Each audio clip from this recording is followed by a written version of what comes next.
जी माहिती आम्ही घेतो की या ठिकाणी प्रचंड प्रमाणात राजकीय दबाव सातत्यानं सगळ्या अधिकाऱ्यावर आहे. इथे सत्ताधारी पक्षाचे काही लोक आहेत, माजी खासदार आहेत, आमदार आहेत. अभिजित निंबाळकर नावाची व्यक्ती या ठिकाणी सगळ्या शासकीय कारभारामध्ये सातत्यानं हस्तक्षेप करत असते. संपदा मुंडे या वैद्यकीय अधिकारी असलेल्या आपल्या एका भगिनीनं स्वतःचं जीवन संपवून घेतलेलं आहे आणि यावेळेस तिने केलेले आरोप, स्वतःच्या हातावर सुसाईड नोट लिहिलेली आहे, पोलिसावर आरोप आहे, राजकीय दबावाविषयी सुद्धा तिनं बोललेलं आहे. मला असं वाटतं सातत्यानं या सगळ्या भागात चौकशी केली असता एक लक्षात असतं की राजकीय दबाव, पोलिसांचा दबाव या वैद्यकीय अधिकाऱ्यावर होता. या वैद्यकीय अधिकाऱ्यांकडे वेगवेगळे पोस्टमार्टम वेगवेगळ्या पद्धतीनं आता isakal.com आहे देशातील नंबर 1 ची मराठी न्यूज वेबसाईट. प्रत्येक अपडेटसाठी isakal.com ला नक्की भेट द्या. सर्टिफिकेट फिटनेस वगैरे देणं असं काम होतं आणि या सगळ्या ह्याच्यामध्ये बऱ्याच वेळेस राजकीय लोक, पोलीस अधिकारी लोक पोस्टमार्टम रिपोर्टमध्ये काहीतरी बदल करावा, काहीतरी राजकीय हेतूनं, काहीतरी कोणाला तरी वाचवण्यासाठी किंवा कोणाला अडकवण्यासाठी अशा पद्धतीनं दबाव या वैद्यकीय अधिकाऱ्यावर आणत होते. वेगवेगळ्या फिटनेससाठी सुद्धा मग वेगवेगळ्या प्रकरणामध्ये सुद्धा पोलिसांनी दबाव आणल्याचं याच्यातून लक्षात येतं. या सगळ्या याच्यात जर बघितलं तर एक महिला भगिनी डॉक्टर, वैद्यकीय अधिकारी ही काही सहज आत्महत्या करेल अशातला भाग नाही. शिकलेली सवरलेली वैद्यकीय अधिकारी एक मजबूत मानाची तर निश्चित असते आणि असं असताना या भगिनीनं अशा पद्धतीनं जीवन संपवणं. जी माहिती आम्ही घेतो की या ठिकाणी प्रचंड प्रमाणात राजकीय दबाव सातत्यानं सगळ्या अधिकाऱ्यावर आहे.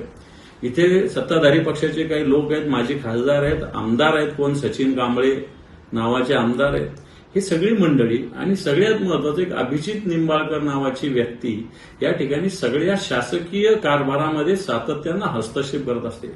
वेगवेगळ्या विरोधी पक्षाच्या कार्यकर्त्यांना अडकवणं, स्वतःच्या पक्षाच्या कार्यकर्त्याला वाचवणं, अन्याय केल्यावरही त्याला मला असं वाटतं वाचवण्याचा प्रयत्न आणि ज्याच्याकडून खऱ्या अर्थानं या सगळ्याचा राजकीय वापर प्रशासनाचा करून घेतला जातो. आणि म्हणून या सगळ्या प्रकरणामध्ये मागच्या काळामध्ये एक महाडिक नावाचे पीआय या ठिकाणी होते. या महाडिकांकडे सुद्धा या भगिनीनं तक्रार केलेली होती जुलै महिन्यामध्ये. या सगळ्या त्रासाविषयी कल्पना दिली असताना सुद्धा या महाडिकांनी कोणत्याही प्रकारची दखल घेतली नाही. या वैद्यकीय अधिकाऱ्याचा अर्ज कचऱ्याच्या कुंडीत टाकला आणि म्हणून हे महाडिक आता माझ्या माहितीप्रमाणे डीवायएसपी झालेले, नंदुरबारला गेले, यांच्यावर सुद्धा कारवाई करा, यांना हातकड्या घातल्या पाहिजे अशा अधिकाऱ्यांना. सरकार भारतीय जनता पार्टीत असताना, गृहमंत्री देवेंद्रजी चालवत असताना अशा पद्धतीनं पोलीस दल अशा पद्धतीनं काम करत असेल आणि सत्ताधारी पक्षाचे लोक अशा पद्धतीनं, ही माहिती आहे की या ठिकाणी माजी खासदारांच्या पीएने सुद्धा या सगळ्याच्यामध्ये फोन केलेले आहे.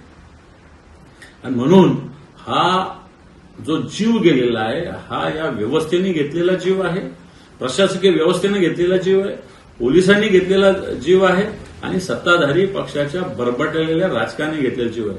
आणि म्हणून या डॉक्टर भगिनीला, संपदा मुंडे नामक या जी वैद्यकीय अधिकारी आहे, हिला न्याय मिळाला पाहिजे. उच्चस्तरीय चौकशी झाली पाहिजे. अधिकारी कोणतेही या जिल्ह्यातले नसावेत, बाहेरच्या जिल्ह्यातले अधिकारी, महिला अधिकारी आणून या प्रकरणाची चौकशी व्हावी आणि संबंधिताला फासावर लटकावं अशा प्रकारची मागणी आम्ही करतो. देश विदेशातील प्रत्येक घडामोडींचे लाईव्ह अपडेट मिळवण्यासाठी आता साम टीव्हीच्या सर्व सोशल मीडिया प्लॅटफॉर्मला लाईक, फॉलो आणि सबस्क्राईब करा. तसंच सर्व नोटिफिकेशनसाठी बेल आयकॉन प्रेस करायला विसरू नका.